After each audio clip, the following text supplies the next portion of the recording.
नमस्कार, आप देख रहे हैं हल्ला बोल। बिल्कुल नए अंदाज में, नए तरीके से हम उठा रहे हैं देश से जुड़े हुए मुद्दे, आपके अधिकार के सवाल और उन सवालों में पुरजोर अंदाज। जी हां, आज का मुद्दा जो हम उठा रहे हैं वो कश्मीर के मद्देनजर है और कश्मीर के मद्देनजर हम पूछ रहे हैं कि अब प्रधानमंत्री जिस तरह से मिशन कश्मीर के साथ आगे बढ़ रहे हैं, राजनाथ सिंह, अजीत डोभाल जिनकी तस्वीर आप देख रहे हैं, क्या देर आयत दुरुस्त आयत, यानी देर से ही सही लेकिन दुरुस्त होकर सरकार कश्मीर के मुद्दे पर सामने आ खड़ी हुई है। कई खास मेहमान हमारे साथ इस पूरी चर्चा में जुड़ेंगे, लेकिन उससे पहले आपको दिखा दें जो बड़ी खबर इस वक्त आ रही है। आपको बता दें कि अब नया कमांडर बुरहान वानी की जगह पर चुन लिया गया है। बुरहान वानी की जगह आतंक का नया कमांडर नियुक्त किया गया है।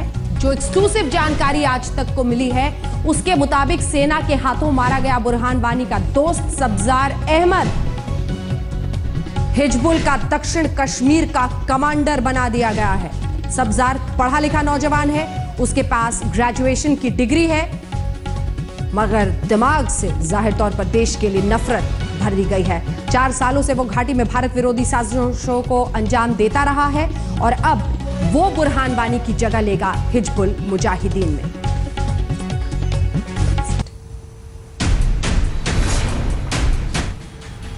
ये जो आप देख रहे हैं दरअसल यही है सब्जार अहमद। 2 लोग आपको इस चेहरे में दिख रहे हैं इस तस्वीर में। जो पीछे शख्स है वो बुरहान वानी है और जो आगे सिर पर काला कपड़ा बांधा हुआ शख्स है वही है सब्जार अहमद। बुरहान वानी की जगह ये लेगा हिजबुल मुजाहिदीन में। कमांडर पढ़ा हुआ है, ग्रेजुएट है, लेकिन दिमाग में देश के लिए जहर। बुरहान की अंतिम यात्रा में भी ये शरीक हुआ था और आज तक को मिली एक्सक्लूसिव जानकारी के मुताबिक वो अब नया कमांडर बनाया गया।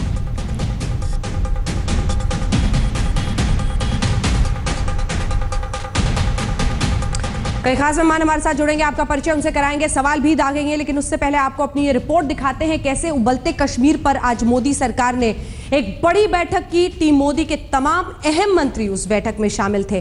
केंद्र सरकार कश्मीर पर फिलहाल एक बैलेंसिंग एक्ट करती हुई नजर आ रही है, लेकिन बड़ा सवाल यह है कि पाकिस्तान की कश्मीर तोड़ो कूटनीति से क्या वो निपट पाएगी और निपटेगी तो कैसे? कश्मीर में हालात किस कदर पटरी से उतरे हुए हैं, इसकी मिसाल ये बैठक है। विदेश दौरे से वापस आते ही पीएम मोदी ने फौरन बैठक बुलाई। गृह मंत्री राजनाथ सिंह अमेरिकी दौरा रद्द कर मीटिंग में आए। विदेश मंत्री सुषमा स्वराज, रक्षा मंत्री मनोहर पर्रिकर, वित्त मंत्री अरुण जेटली, राष्ट्रीय सुरक्षा सलाहकार अजीत डोभाल भी बैठक में शरीक हुए। बैठक के बाद केंद्र सरकार का साफ साफ संदेश आया, उपद्रवियों से सख्ती से निपटने का और आम कश्मीरियों की सुरक्षा का। कुल मिलाकर के प्रधानमंत्री जी ने जम्मू कश्मीर की जनता से ये अपील की है कि शांति बनाए रखें, अमन बनाए रखें, ताकि स्थिति जल्द सामान्य की ओर लौट जाए। उन्होंने ये भी आशा व्यक्त की है कि किसी निर्दोष को किसी प्रकार की असुविधा ना हो, किसी प्रकार का नुकसान ना पहुंचे, हानि ना पहुंचे।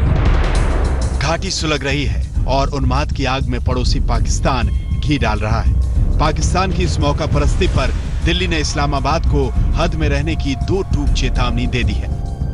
हमारे इंटरनल मामलों में उन्होंने नहीं क्या बोलना चाहिए, जो बात है तो पब्लिसिटी के साथ में नहीं करनी चाहिए थी और उन्होंने ज़्यादा अपने अधिकार के बाहर बात कही है जो अनावश्यक थी। आपको बता दें कि आतंकी बुरहान वानी को सुरक्षा कर्मियों ने ढेर कर दिया तो पाकिस्तानी प्रधानमंत्री नवाज शरीफ सदमे में आ गए। एक दहशतगर्द की मौत को उन्होंने एक्स्ट्रा जुडिशियल किलिंग बताकर यह साफ कर दिया कि पाकिस्तान की फितरत नहीं बदलने वाली। हालांकि केंद्र सरकार ने यह तय कर लिया है कि घाटी में उपद्रवियों को खामोश करने में कम से कम ताकत का इस्तेमाल होगा। केंद्र सरकार ने मुस्लिम धर्मगुरुओं से भी बात की है ताकि अमन और भाईचारे का उनका संदेश कश्मीर की वादियों तक पहुंचे। हम सब एक साथ हैं, हम कश्मीरियों के साथ हैं। हमने कश्मीर की बात करी हमेशा से, मगर कश्मीरियों की बात हमने कभी नहीं करी। आज हमें कश्मीरियों की, वो सब हमारे भाई हैं, हमारे भारत का हिस्सा हैं, वो भी हमारे साथ हैं। हम चाहते हैं कि हमारे सारे भाई अमन कायम करें। एक मुल्क के तौर पर हिंदुस्तान आतंकवाद से दो हाथ कर रहा है, लेकिन शरीफ सरकार की शराफत एक बार फिर सवालों के घेरे में है। पाकिस्तान ने मौका परस्ती दिखाई है और इसीलिए आज की बहस का सबसे बड़ा सवाल यही है कि क्या कश्मीर में फिर से आग लगा रहा है पाकिस्तान, और ये भी कि क्या पाकिस्तान पर भरोसा कर भारत ने एक बार फिर से गलती की है। जुगल पुरोहित के साथ हिमांशु मिश्रा, दिल्ली, आज तक।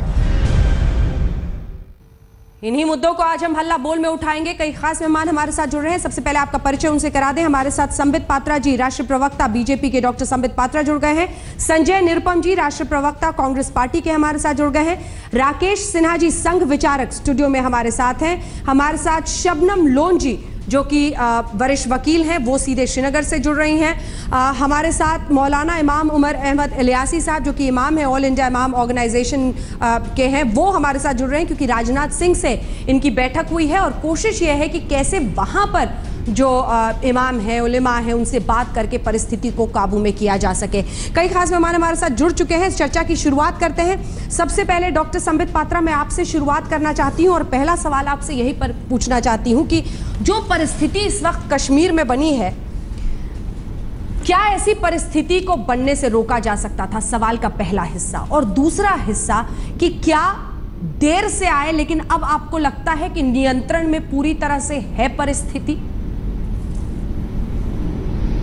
देखिए, आपने बड़ा वाजिब प्रश्न पूछा है और अगर आप आज के अखबारों को आपने देखा होगा, जो कि आपने देखा ही होगा, तो हिंदुस्तान टाइम्स में जिस प्रकार से आज नॉर्दर्न कमांड, आर्मी का जो नॉर्दर्न कमांड है, उसके लेफ्टिनेंट जनरल हुड्डा जी का बयान छपा है, उसमें उसका उत्तर है। जब हुड्डा जी से यही पूछा गया तो लेफ्टिनेंट जनरल हुड्डा ने कहा कि देखिए, ये जो फ्रस्ट्रेशन है मिलिटेंट्स की, क्योंकि इसी वर्ष 2016 में ही आर्मी की बहुत अच्छे एक्टिविटीज के कारण और केंद्र सरकार की अच्छे नियत के कारण 84 मिलिटेंट्स को मार गिरा दिया गया है। और बिल्कुल उन्होंने कहा कि मिलिटेंसी इतने कम लेवल पे आज तक कभी नहीं आई थी। ऐसे में हुड्डा साहब का कहना है कि बहुत बड़ा फ्रस्ट्रेशन मिलिटेंट्स में और जो इंसर्जेंट्स हैं उनमें आ गया है, जिसके कारण वो एक असामान्य स्थिति प्रयोजन करना चाहते हैं, मगर ये सारा कुछ कंट्रोल में है। इवन दिस साल pass out, even this phase will pass out, ये आश्वासन हुड्डा साहब ने दिया है। शबनम लोन जी, मैं आपको रोक रही हूं सर, मैं रोक रही हूं। शबनम लोन जी, क्या इस बात में दम है? आपके पिता जिस तरह से कश्मीर को समझते थे, जानते थे, देखते थे, आपको लगता है कि ये कह रहे हैं कि फ्रस्ट्रेशन है इसलिए ये हो रहा है? एक मारा गया, दूसरा खड़ा है और उसकी तस्वीर भी हम दिखा रहे हैं कि कैसे अब सब्जार अहमद कमांडर बनने और पूरा मामला देखने को वहां पर तैयार है हिजबुल की तरफ से। देखिए, मैं ये कहना चाह रही हूँ, कोई पॉइंट स्कोरिंग की बात नहीं है। मैं ये कहना नहीं चाहती हूँ कि मैं एग्री नहीं करती हूँ मिस्टर संबित पात्रा से। मैं ये कहना चाहती हूँ कि आप देख लीजिए, लोकतंत्र में सबसे जो इम्पोर्टेंट अहम बात होती है वो लोगों की होती है। वहां पे आपने त्राल में देखा, उसके जनाजे में लोगों का एक समंदर उमड़ आया और जज्बात का एक तूफान उमड़ आया। और मैंने सुना है कि उस लड़के का जनाजा 40 बार पढ़ा गया। आप इमेजिन कीजिए, let us be on facts. इस तरह से धमकियां देने से तो कुछ नहीं होगा। और देखिए क्या हुआ है अंजना जी। अंजना जी, ये 1500 लोग घायल हैं। कहीं तो मैं हस्तक्षेप करूं यहाँ। एक सेकंड, आपकी बात पर, ठीक है, वो पूरी करें। 1500 लोग घायल हैं, 90 लोगों की आंखें, उनमें सीधे डायरेक्टली पैलेट्स हैं। अब आज मैंने कुछ स्टेटमेंट देखे, देखिए आपकी बात में हस्तक्षेप करना जा रहे हैं राकेश सिन्हा जी। एक सेकंड, देखिए आपने दो बातें कही हैं। पहली बात कही है कि उसके जनाजे में काफी लोग आए। उस तर्क पर देखें तो मेमन को जब फांसी पड़ी थी तब भी आप सुन लीजिए 20-25 हजार लोग आए थे। मैं दूसरी बात कहना चाहता हूँ, हिंदुस्तान टाइम्स के कहीं नब्ज पकड़ने में आप लोग गलती तो नहीं कर रहे? मैं आपको बता दूं, देखिए कौन व्यक्ति था। आप सुन लीजिए, आपका तर्क मैं सुन लिया। मेमन का क्यों आप मेरी बात सुन लीजिए। मैं मेमन से क्यों तुलना कर रहा हूँ बता रहा हूँ। मेमन से मैं क्यों तुलना कर रहा हूँ मैं बता रहा हूँ। देखिए, हिंदुस्तान टाइम्स में हरिंदर बवेजा का एक इंटरव्यू छपा ने लिया मुजफ्फर वानी से। ये मुजफ्फर वानी इसके पिता थे, जो आतंकवादी मारा गया उसके पिता थे। अक्टूबर 2015 में इंटरव्यू लिया गया। उस इंटरव्यू में उसके पिता ने क्या कहा, मेरे लिए पुत्र का महत्व नहीं है। भारत की गोली से मरने वाला हर शख्स खुदा के पास जाता है, दूसरी दुनिया में जाता है। उन्होंने एक और बात कही कि कुरान, प्रॉफेट और अल्लाह तीनों का महत्व मेरे पुत्र से अधिक है यदि हम यहाँ खुश नहीं है तो मैं अपने पुत्र को अल्लाह के पास भेजने के लिए तैयार हूं दूसरी दुनिया में। जो व्यक्ति सीधे भारत के खिलाफ युद्ध की घोषणा करता है, उसके जनाजे में 50,000 आदमी आए कि 60,000 आदमी आए, महत्व तो नहीं है, अफवाह के आधार पर। और दूसरी बात, उस आप सुन लीजिए पहले सुन लीजिए ना। देखिए एक भारत की स्थापित नीति रही थी। सुन तो लीजिए राकेश जी, कश्मीर की भी आवाज है, उसको भी मैं 2 लाइन पूरा कर दूं ना, मेरी बात पूरी नहीं हुई। ताकतवर है नहीं, मेरी दो पंक्ति सुन लीजिए सिर्फ। देखिए एक नीति जो गलत हुई है, पहले यह स्थापित नीति थी कि जब आतंकवादी मारा जाता था तो उसके मृत शरीर को सौंपा नहीं जाता था, और ये देखा अफजल गुरु तक हुआ। यदि अफजल गुरु के ही मृत शरीर को सौंप दिया जाता तो कश्मीर में आग लगती। उसके कारण जो एक संवेदना फैलाई जाती है, एक अफवाह फैलाई जाती है, एक इमोशंस क्रिएट किया जाता है, उसका परिणाम है पीडीपी बीजेपी की सरकार ने जो यह 1.5 साल पहले ये नीति बदली थी, वह एक ब्लंडर था। उस नीति को पुनः बदलना चाहिए। किसी आतंकवादी के मरने के बाद उसके शरीर को नहीं शबनम जी आपकी बात पर जवाब देना चाहती है शबनम जी, उसके बाद में आ रही हूं संजय जी तुरंत। हाँ शबनम जी। राकेश सिन्हा साहब, यहाँ पर पीडीपी और बीजेपी की गवर्नमेंट है, हमारा एग्जीक्यूटिव हेड चीफ मिनिस्टर होता है। तो मैं आपके चीफ मिनिस्टर से कहना चाहती हूं कि बाहर निकल आए और संबित पात्रा सुने और वो कहें कि मैंने हुक्म दिया था बुरहान वानी को कत्ल करने का, तो फिर बात हुई। लोगों को आप धोखा क्यों दे रहे हैं? उनको कहिए चीफ मिनिस्टर अरे आतंकवादी को मारने के लिए किसने ऑर्डर दिया है? महत्व है क्या?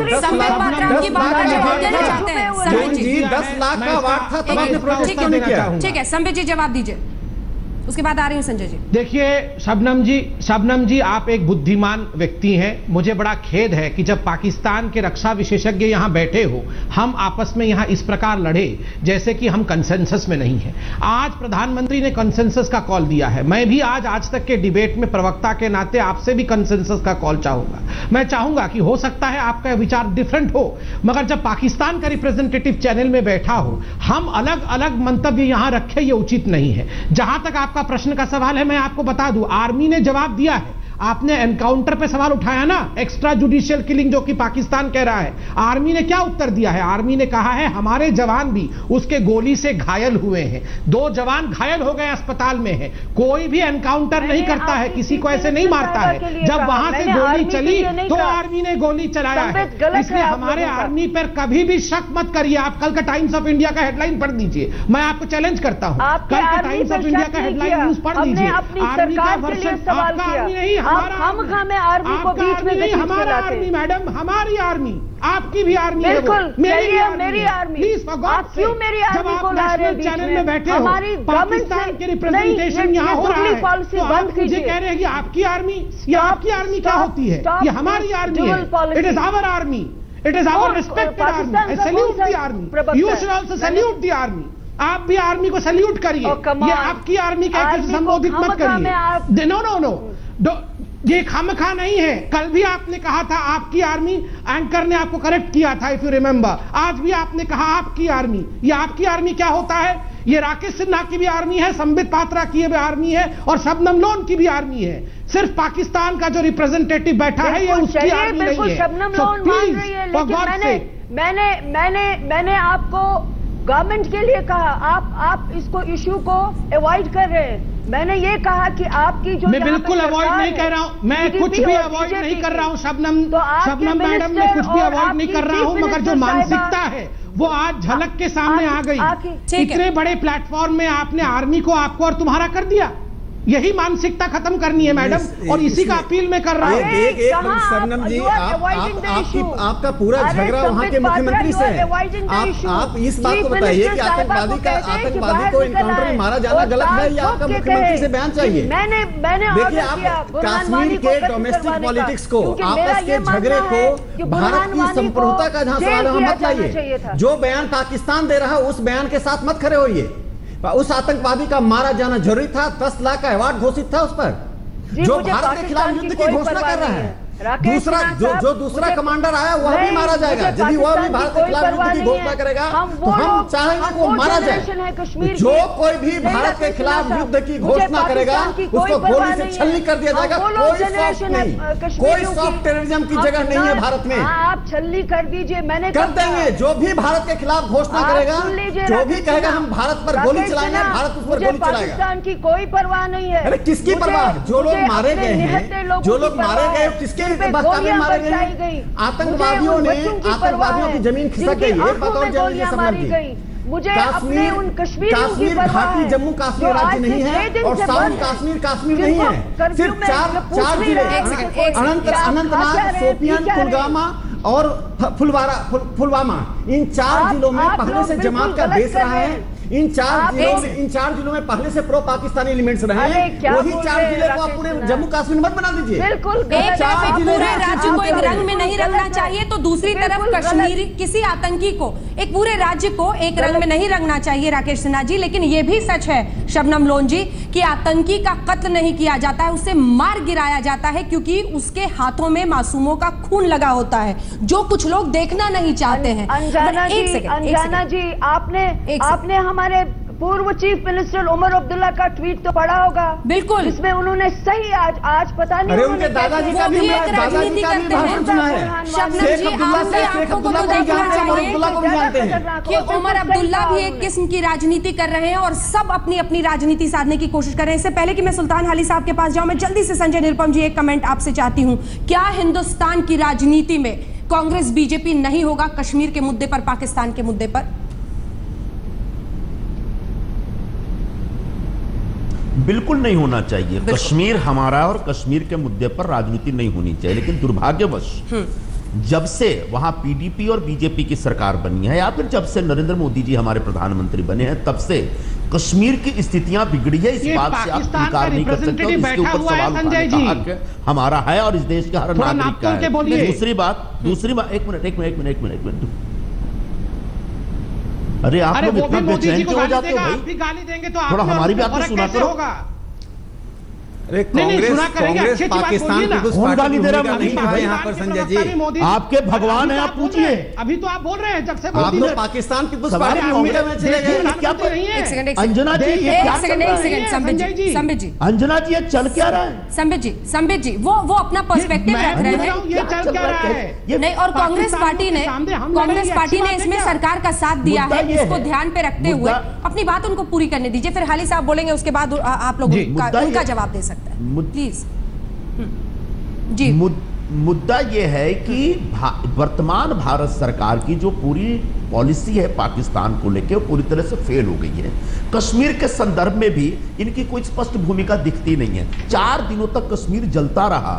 न तो केंद्र सरकार की तरफ से कोई व्यक्ति वहां पे था और नहीं राज्य सरकार की तरफ से कोई व्यक्ति था। आज तक कोई मंत्री वहां गए नहीं। कह रहे हैं जो मंत्री अपने कॉन्स्टिट्यूशन से बाहर डर के मारे हम लोग का एक महत्वपूर्ण बात, अरे आप संबित मेरी बात होने दो यार। मैं चुप नहीं बैठूंगा। जब आप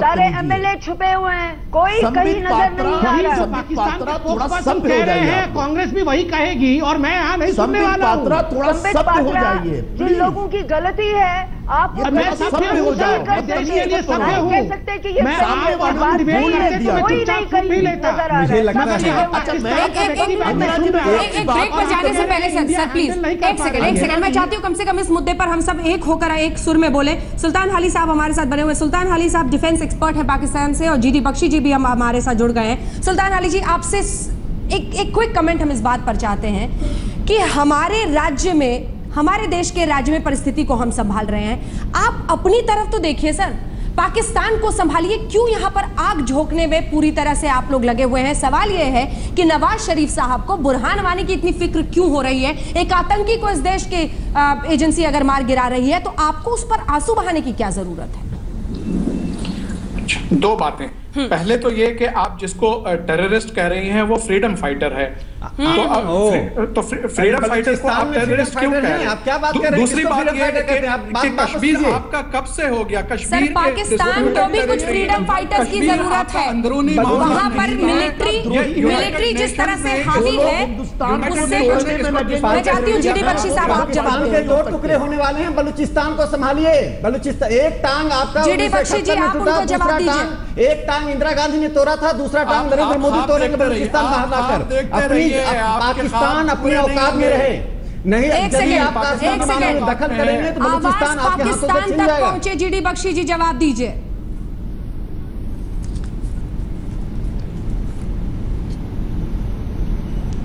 जीडी बख्शी जी क्या आप मुझे सुन रहे हैं? किन्हीं वजहों तक शायद अंजना जी, मैं इतना ही कहना चाह रहा हूं कि जिस तरह से पाकिस्तान ने इस बार खुल्लम खुल्ला हस्तक्षेप किया। दूसरी बात देखिए, भारत ने इस बार इतनी कोशिश की पर इस क्षेत्र में शांति बहाल करने के लिए सेल्फ इनिशिएटिव के आधार पर भारत ने किया।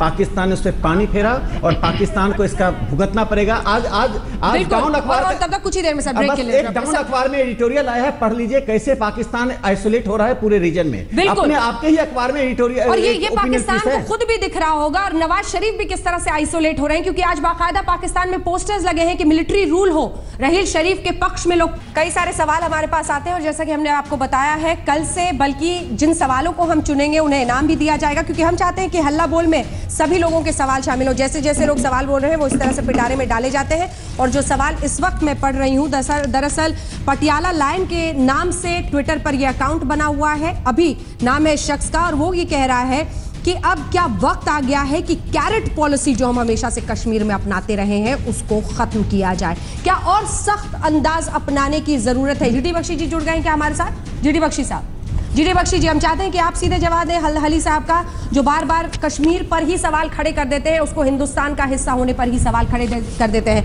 ये इसलिए शामिल करना जरूरी है क्योंकि पाकिस्तान की वो सोच है जो अंदर ही अंदर कश्मीर में घुस कर हिंदुस्तान को परेशान करने की स्ट्रैटेजी है।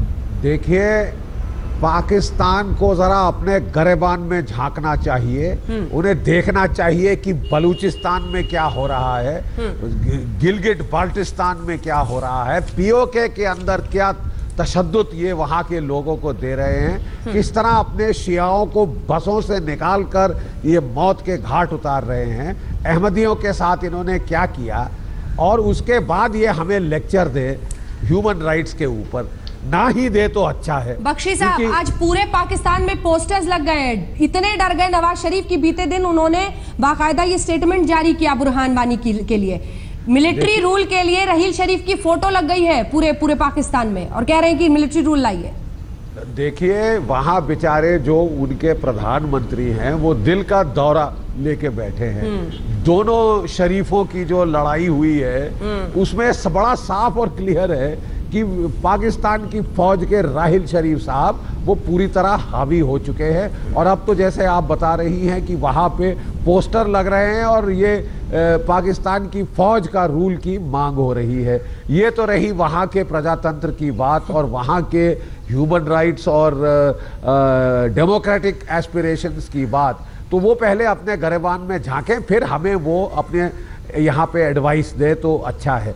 नंबर 1। नंबर 2, वो कह रहे थे कि ये बुरहान वानी एक फ्रीडम फाइटर था। अरे साहब, इसने वहाँ के 2 तो बेचारे सरपंचों को मारा है, एक उसके बेटे को मारा है, 2 बेचारे लोकल पुलिसमैन थे उनको मारा था। ये कहाँ से, किस कोने से ये फ्रीडम फाइटर है साहब?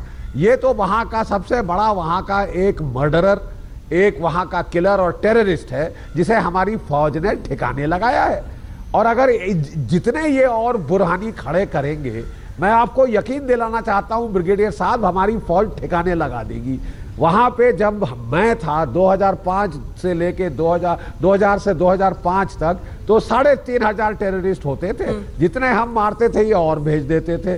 फिर हमने वो फेंस बनाया तो कोई 80% जो है वो ब्लॉक लग गया है। आज के दिन केवल 178 टेररिस्ट। दुरुस्त है। सवाल यही है और कई सारे सवाल जो हल्ला बोल में आ रहे हैं वो इसी अंदाज में है कि क्या मोदी सरकार जो पूरे मुद्दे पर है, ये सवाल आपको बता दें जो हमारे दर्शक की तरफ से आ रहे हैं, लेकिन उससे पहले सभी खास मेहमान हमारे साथ जुड़े हुए हैं जिनसे हम लगातार चर्चा कर रहे हैं। और मैं एक बार आपके पास संजय निरुपम जी आना चाहती हूँ, क्योंकि आज सवाल यह है कि सभी पार्टियों को मिलजुल कर, शबनम जी बोल लीजिए। संजय, मैं निरुपम साहब से आपने सवाल किया, अगर वो जवाब देना चाहे मैं उसके बाद बोलूं। ठीक है संजय निरुपम जी, मेरा सवाल यह है कि इस मुद्दे पर कम से कम सबको एकजुट होने की जरूरत है, क्योंकि ऐसी परिस्थितियां आपके वक्त पे भी आती थी और बीजेपी की कम से कम एक ऊपरी कोशिश जरूर दिखती थी कि हाँ हम सब कश्मीर और पाकिस्तान के मुद्दे पर सरकार के साथ है। सवाल यह है कि यह एक आइडियोलॉजिकल जंग है, हमारे युवाओं को गुमराह करके आतंकवाद में ढकेल दिया जाता है, वो फिर खूनी आतंकी, खूंखार आतंकी बन जाते हैं, उन्हें मार गिराने के अलावा कोई ऑप्शन बचता नहीं है। मार गिराने के बाद यह भी एक परिस्थिति है कश्मीर की कि बहुत सेंसिटिव, संवेदनशील, क्रिटिकल सिचुएशन बनता है। यह भी एक सच्चाई है कि अगर वाकई 1 लाख लोग आए थे तो वो सभी आतंकी नहीं थे, कुछ लोकल लोग होते हैं, ये लड़के भी वहीं के लोकल होते हैं। ऐसे में परिस्थिति को काबू में करना एक बड़ी चुनौती होती है। इस वक्त देश होता है, पार्टी बड़ा नहीं होता। अंजना जी, कल ही हमारी कांग्रेस अध्यक्षा श्रीमती सोनिया गांधी जी ने स्वयं एक चिट्ठी लिखी गृह मंत्री राजनाथ सिंह जी को और उन्होंने स्वयं कहा है कि टेरर और टेररिज्म के साथ कोई समझौता नहीं होना चाहिए। मतलब बुरहान वानी को मारना कहीं से भी गलत डिसीजन नहीं है। कांग्रेस पार्टी की भूमिका स्पष्ट है, बिल्कुल, जो आतंकवादियों से निपटना ही पड़ेगा और इसी तरीके से निपटना पड़ेगा। लेकिन मुद्दा सिर्फ इतना है कि 4 दिनों से कश्मीर जल रहा है और हमारे प्रधानमंत्री वहां ड्रम बजा रहे हैं। क्या इसमें सवाल उठाना भी गुनाह हो गया इस देश में? कितनी गलत बात है। जब डालास में जब आग लगती है तो प्रेसिडेंट पर संदीप मुझे बात करने दो, संदीप मुझे बात करने दो, बदतमीजी मत करो। नहीं, मैं बिल्कुल, देखिए जब पाकिस्तान का रिप्रेजेंटेटिव बैठा हो, आप ऐसी भाषा बोल रहे हैं, वहां किलिंग होती है, जब डालास में किलिंग होती है तो बाराक ओबामा पोलैंड छोड़ के वापस पाकिस्तान का गेस्ट वहां हंस रहा है और हमारे प्रधानमंत्री ड्रम बजाने में बिजी है। और ये सवाल तो उठाना पड़ेगा। दूसरी बात, कश्मीर में लगातार घुसपैठ बढ़ी है, कश्मीर में लगातार इन्फिल्ट्रेशन बढ़ा है, कश्मीर में लगातार आतंकवादियों की रिक्रूटमेंट बढ़ी है, कश्मीर में लगातार नौजवानों के बीच पाकिस्तान की घुसपैठ बढ़ी है। लेकिन भारत सरकार की तरफ से कोई प्रयास नहीं हो रहा है ठोस। पीडीपी और बीजेपी सरकार वहां पर कश्मीर को संभाल पाने में फेल हो गई है, पूरी तरह से फेल हो गई है। 4 दिनों में सेंट्रल गवर्नमेंट का कोई मंत्री दिख नहीं रहा है, सिर्फ बयानबाजी दिख रही है। पूरे राज्य सरकार का कोई मंत्री रास्ते पे नहीं दिख रहा है, फील्ड में नहीं दिख रहा है, सिर्फ बयानबाजी दिख रही है, रास्ते पे नहीं दिख रहा है, पता ही नहीं चल रहा है। अब ऐसे में अंजना जी मुझे मौका दीजिए। पहले तो हम बता दें कि पहले तो हम बता दें आखिरी बात, एक सेकंड, आखिरी अंजना जी, इतनी आलोचना अपनी खुद की सरकार की पाकिस्तान के गेस्ट के सामने, इससे दुखद कुछ नहीं हो सकता है, इससे दुखद कुछ नहीं हो सकता। आखिरी बात मैं बोलूं, संदीप रुक जाओ यार, बहुत बड़े राष्ट्रवादी हो, मुझे मालूम है, बहुत बड़े राष्ट्रवादी हो आप लोग। नहीं, आप बोलिए। आप मणिशंकर अय्यर को पाकिस्तान भेज देते हैं मोदी सरकार गिराने के लिए, आप तो आईएसआई और एलईटी का समर्थन ले लेते हैं, तो संबित पात्रा क्या चीज है, बोल ही लो। संदीप आप भी चले जाना पाकिस्तान जाके बोल देना मोदी सरकार गिराने के लिए, सत्तारूढ़ दल भेज देना मणिशंकर अय्यर को और सलमान खुर्शीद को फिर से। एक सेकंड नहीं, तभी तो मैं बोल रहा हूँ, सत्तारूढ़ दल का प्रवक्ता है, आप यहाँ प्रधानमंत्री को गाली दे रहे हैं। इसमें पॉलिटिक्स की रटी रटाई लाइनें नहीं। पहले तो हमने पाकिस्तान के गेस्ट जब हमारे साथ नहीं है, पाकिस्तान के गेस्ट हमारे साथ नहीं है, पाकिस्तान के गेस्ट जब हमारे साथ नहीं है, अभी बहस आगे बढ़ सकती है। अंजना जी मेरी बात हो जाने दीजिए प्लीज। हाँ सर, संक्षिप्त में पूरी करें। शबनम लोन जी बहुत देर से हाथ उठाए कश्मीर के मामले में, हमारे मामले में दखल देने का कोई हक नहीं है, पाकिस्तान को हमारे मामलों में दखल देने का कोई हक नहीं है। जो आतंकवादी है, जब उनके गेस्ट थे तब तो ये बोल नहीं रहे थे, और उस समय मोदी जी को गाली दे रहे थे। अब जब पाकिस्तान के गेस्ट चले गए हैं तो अब ये सब बोलना शुरू कर दिया। एजेंसी के पास है। लेकिन कश्मीर को जलाते समय अपनी नाकामयाबी को छुपाने के लिए जो ये छद्म राष्ट्रवाद और देशभक्ति का पाठ पढ़ा रहे हैं बीजेपी के लोग, मैं उसका विरोध कर रहा हूं। ठीक है, शबनम लोन जी भी बोले, फिर एक साथ जवाब दीजिएगा संबित, इसके बाद फौरन जवाब दे दीजिएगा। शबनम लोन जी। अंजना जी, मैं एक बात कहना चाहती हूँ, मैं दिल की गहराइयों से आपको ये सही और सदाकत बोलना चाहती हूँ। आप देख लीजिए, जनरल बख्शी साहब, जिनका मैं बहुत आदर करती हूँ, वो बड़े हैं, संबित, राकेश सिन्हा साहब और संजय निरुपम साहब ने सिर्फ कहा लोगों के बारे में। आप देख लीजिए, जनरल जीडी बख्शी साहब ने, आप में से एक बार भी उन्होंने नहीं कहा कि वहां पर इतने निहत्थे लोगों को गोली लगी है, उन पे जुल्म हुआ है, या लोग इतने वहां अस्पताल में पड़े, सिर्फ हम कश्मीरियों को डरा धमका के आर्मी गिराएगी, इस तरह से आप आर्मी को लोगों से दूर कर रहे हैं। आप जिस तरह की बहसें कर रहे हैं उस तरह से ये लग रहा है कि उधर इनको ये कहना चाहिए था कि वहां की गवर्नमेंट ने ये काम किया, लेकिन बार बार आप आर्मी को लाके पुलिस वाले मारे गए, वहां पर क्या कर रहे थे लोग? ये निर्दोष निहत्थे लोग पुलिस की जीप को जेल में फेंकने का अधिकार रखते हैं। पुलिस क्या करेगी? आर्मी क्या करेगी? और आपको मैं बता दूं, 4 जिलों में जहां पर जमात का पहले से बेस रहा है, हिजबुल मुजाहिदीन की थोड़ी बेस बची हुई है, उन जिलों को पूरे जम्मू कश्मीर की तस्वीरें मत प्रस्तुत कीजिए, गलत प्रस्तुत कर रही है।